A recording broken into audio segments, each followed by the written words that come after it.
నాకు పరిచయం అయింది డాక్టర్ సి నారాయణ రెడ్డి గారు.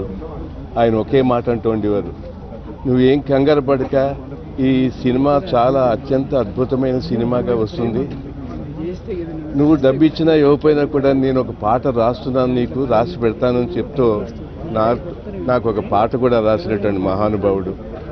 అసలు ఆయన చూస్తుంటేనే ఇప్పటికీ ఎప్పటికీ మర్చిపోలేని గుర్తు, ఆ ఉంగరాల జుట్టుని ఇలాగా ఒక వీలుతో తిప్పుకుంటూ ఉండేవాడు.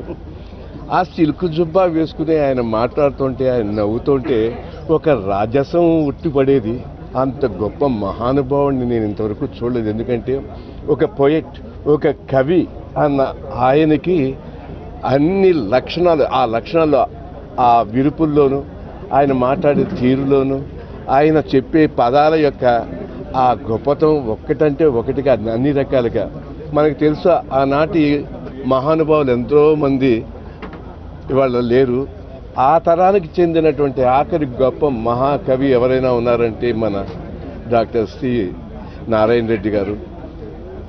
ఆయనలాగా అన్ని ఏ రకమైన పాట రాయాలని కూడా, ఏదో ఒక టైప్ ఆఫ్ పాటలు రాయటానికే కాకుండా సమస్తం ప్రతి పాట ప్రతి రకరకాల పాటలు రాయగల శక్తివంతుడు. ఆఖరి దాకా అందాక ఎందుకు, ఈ రవీంద్ర భారతిలో ఆయన అడుగుపెట్టి ఎన్ని వందల వేల సన్మాన సభల్లో మాట్లాడటానికి ప్రతి ఒక్కరూ కూడా ఆయన పిలుచుకుంటూ ఉండేవారు. నిజంగా ఒక తన్మయత్వం, ఆ చిరునవ్వుని నేను మర్చిపోలేను, ఆ కళ్ళలో కాంతి మర్చిపోలేను, ఆ ఉంగరాలు గల ఆ మహానుభావుడు మర్చిపోలేను. ఇప్పుడే మన యువ నాయకుడు మంత్రి గారు అనేటువంటి రామారావు గారు వచ్చినప్పుడు ఆయనతో ఒక మాట చెప్పాను, బాబు మనకి ఈ రెండు తెలుగు రాష్ట్రాలకి ఎంతో కాలం బట్టి చాలా అన్యాయాలు జరుగుతున్నాయి. ఈ బాబాసాహెబ్ ఫాల్కే అవార్డు ఎప్పుడూ రావాల్సింది, ఎంతో మందికి రావట్లేదు.